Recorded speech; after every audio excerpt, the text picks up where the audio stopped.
everyone, and welcome back to my channel. And if you're new, a big welcome to you, and I hope you'll consider subscribing for more great videos like this one.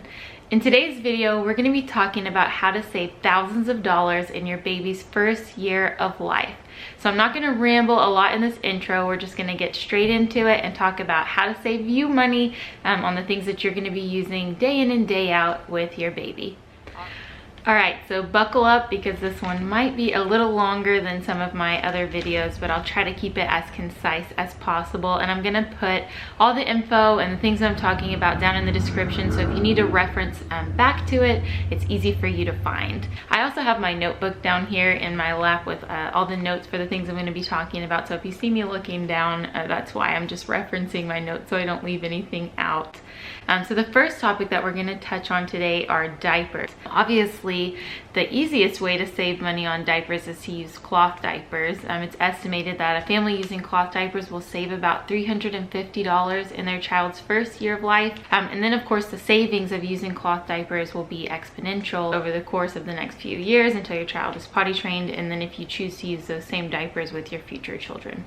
Obviously, cloth diapers are a lifestyle choice. They don't align with everyone's philosophy. They're not always practical, and in fact the majority of us do use disposable diapers. So now I'm going to tell you some ways that you can save on those. So if you want to save on disposable diapers, you're going to need a game plan, and it's a good idea to start stocking up early. You're going to want to consult a diaper chart. A diaper chart is basically a piece of information that's been put together by consumer researchers, and it estimates the average number of diapers that a child will use over the course of their first year, and it tells you the amount of each of the sizes that they're going to use. This is really helpful because it can you can build a stockpile, and you know how many of each type of diaper that you should be buying. Diapers are pretty much always on sale, but they rotate the sale through the different brands and through the different sizes. And so if you can buy diapers when they're on sale at the lowest available price and then apply coupons to those low prices, you're going to in turn end up with a stockpile of diapers that were purchased at a great savings. If you want to search for sales in your area, a great app to do that is the Favado app. You can put it on your phone and set it to notify you when a diaper of your choice or any product of your choice goes on sale at any store in your area. If you do more online shopping, you can add a Chrome extension called Priceblink that will also notify you when a certain product or diaper that you want to buy goes on sale. So that way you know you're buying it at the lowest price.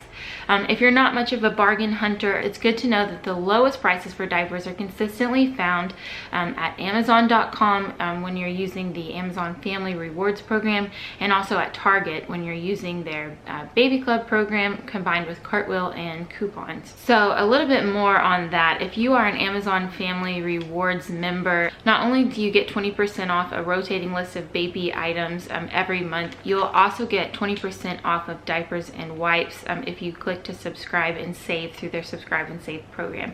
Basically, this is you committing to purchase a certain diaper brand every month, and they will mail it to you on your schedule, and you'll get 20% off consistently. And while that may only be a few dollars for every box of diaper, if you think about it, over the course of a year, a 20% savings can add up to hundreds of dollars. So with Target, it takes a little bit more effort. They do have generally low prices on diapers, but they will price match as well. And people don't know this, but they'll also price match to Amazon. So if you bring your phone to customer service, you can price match the Amazon prices for diapers at Target. Also, if you sign up for the Target baby subscription, you will save 10% on diapers, and you can combine that with a 5% savings from the Target Red Card. So that will give you 10% off every time that you go to buy diapers from Target. Are you chilling? Hi guys, welcome to my video. Another tip for saving money with diapers is to join your preferred brand's diaper rewards club. So we use a lot of Pampers Pure diapers, so I joined the Pampers rewards program. It's a little app I put on my phone. Every time I buy a new box of diapers or wipes, I scan in the code that's on the box, and in turn I get access to a lot of great coupons, and I build up points that can lead to free boxes of diapers in the future. So if you have a brand that you are loyal to, definitely join the rewards club. My final tip for saving money on diapers is to always check the price per diaper when you're shopping, whether you're shopping in store or online. Amazon always lists it alongside the different sizes of diapers that you can buy, and in the stores it can be found on the tag underneath the actual price of the box of diapers. Oftentimes, the smaller packs of diapers have a lower cost per diaper, and I have no idea why they do this, but I found that even shopping at Costco and buying the massive bulk boxes of diapers, I can sometimes pay more per diaper than I would have if I would have bought a small pack in a regular store. So always check the price per diaper and see if it's more effective for you to buy a bunch of small packs as opposed to one large pack at any given time. And I know I said that was my final tip, but I have one more tip for you for diapers, and that is to save your receipts, because Target and a lot of other stores accept baby item returns up to a year after their initial purchase. So if you're buying a few boxes of diapers at a time, I recommend getting gift receipts for those and taping the receipt onto each box of diapers. That way, if you have boxes left over that you're unable to use because your child has gone up in size, for instance, you're able to return those and exchange them for other items that you need or other diapers that you need in a larger size. Enough about diapers. Let's talk about how to save on baby stuff. And my best advice to you for saving on baby stuff is to get rid of your fear of secondhand items, particularly free items. If you join a Buy Nothing group in your area, this is a Facebook group that's nationwide, it's specific to different neighborhoods, you can actually get a lot of free baby items. We were able to do this with our son, and I just hope that everyone knows about this because it's an amazing service that you can pay it forward and give things away that you don't need, and that you can in turn receive free things through. So baby stuff is big, it takes up a lot of space, and usually the larger items like swings, cribs, rock and plays, those are only used for a very specific amount of time. People are generally happy to pass them on when they're not using them anymore. You can also shop on the Facebook Marketplace and in secondhand stores to get great deals on baby products. And my best recommendation when you are looking for secondhand items is to get things that are fully washable. So plastic toys that can go in your dishwasher, clothes that can go in your washing machine, or things like a hard crib that you can wipe down fully. Then you know that you can sanitize them for your child and they're clean and ready to go. My third tip for saving money on the baby stuff is to hold out for the mega sales. So save up and hold out for Black Friday at the end of November, or for Amazon Prime Day in July, and you can make your bigger purchases then and get a much better deal because generally they're at a greater discount. So if you're shopping during pregnancy, or if you're shopping for things you're going to need later on in your child's first year, hold out for those sales.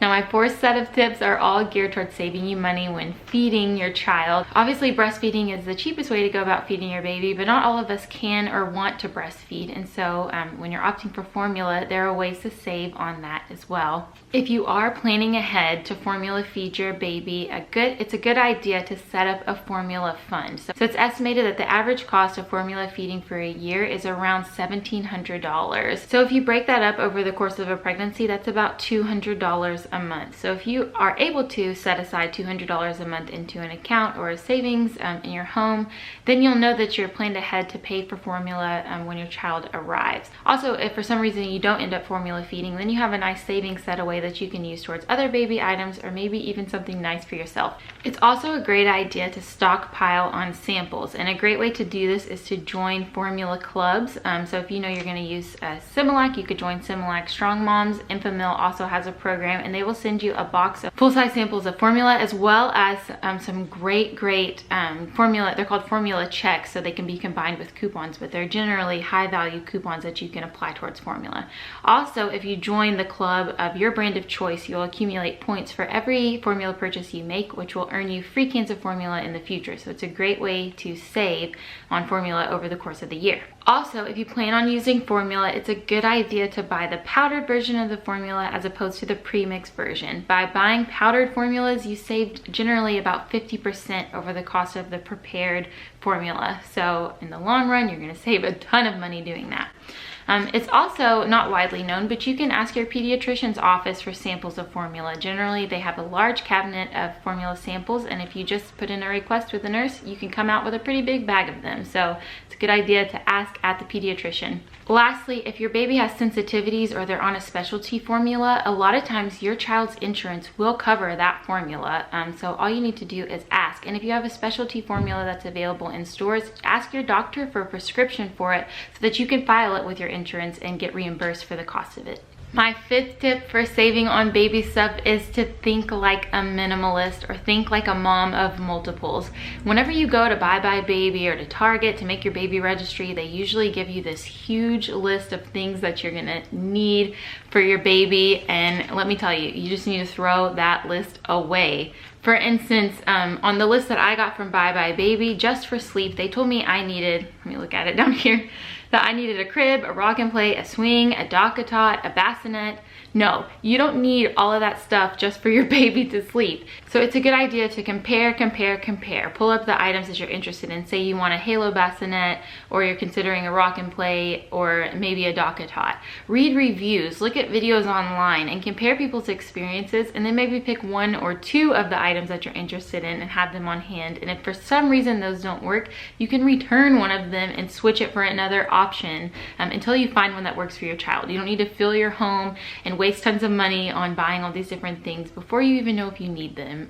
Definitely just save that money. Like I said before, Target takes returns on baby items up to a year after their purchase. So as long as you keep the boxes, keep things in good condition, if you try it out and it doesn't work, take it back and switch it for something that will. As a final note on the minimalism, just basically anytime you're buying, especially a larger item for your child, consider the purpose. Is it for sleep? Is it for changing? Is it for eating? Ask yourself, do I already have something that meets this need? And then ask yourself, do I really need to buy this item? Number 6 for savings. If you are really on a budget, you can consider the cheaper alternatives. There's a lot of cheaper alternatives for the larger baby purchases that you need to make. For instance, if you need a stroller, you can buy a snap and go stroller, which is basically like a stroller frame, and it's about a quarter of the cost of the major stroller brands, and all you do is snap your infant car seat into it. So it turns your infant car seat into a stroller that can accommodate your child well into the first year, and it's just a fraction of the cost of buying a stroller. Also, instead of setting up an entire nursery and spending thousands of dollars on a crib, a changing table, a bassinet, you can actually just buy a pack and play play yard combo, and it comes with a bassinet, a crib, play yard, and a changing station all in one, and it's less than $100 for that. So look for alternatives. There's always cheaper alternatives for the major things that you need to buy. My 7th tip for saving money is to remember your health insurance. Health insurance will pay for so many things that new moms and new babies need.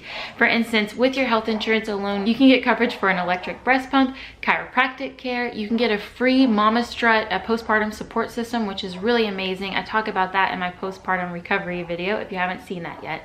You can get free lactation consultants. As I said before, the specialty formula can be covered. So there's a lot of things that insurance will pay for if you just ask. Also, if you don't have insurance, there's a lot of free services for new parents that can cover a lot of these needs. For instance, La Leche League offers free lactation consultants for all new moms. They also have breastfeeding meetings that you can go to for help with that. You can go to Baby Bookworms in your library for entertainment and education for your new child. There's a lot of programs, and I actually talk about all of these in my free resources for new parents video, which I'll also link below in the description. But yeah, look into free services and look into your insurance, because a lot of times it will pay for things that you were gonna pay for out of pocket. Now, my last tip for savings in your baby's first year is actually a tip for saving that we started with our first child and we're now continuing with our second, and that is to keep your change. So when Evelyn was born, we set aside a jar in our kitchen, and every day we committed to saving all the change from any cash that we spent and putting that in a jar, and every month we deposited that into a bank account for her, and now she's about 4.5, and we have several $1,000s put into that bank account just from saving our change. So if you're planning on eventually starting a college fund for your child, or you want to set up a savings account for them for any kind of emergency needs that they may have in the future, it's a great idea just to save your change. It's not a big deal to set aside, 30-40 cents at a time, and it really adds up, and it can lead to a great potential for investment in the future and a way to save money. So that's my last tip for saving thousands of dollars in your child's first year. I hope you enjoyed this video. If you have other tips for saving, and I'm sure there's a ton of them out there, please leave them in the comments below, and that way other people can reference them as well. And until next time, I will see you in the next one. Adios. All I need is you, baby, baby.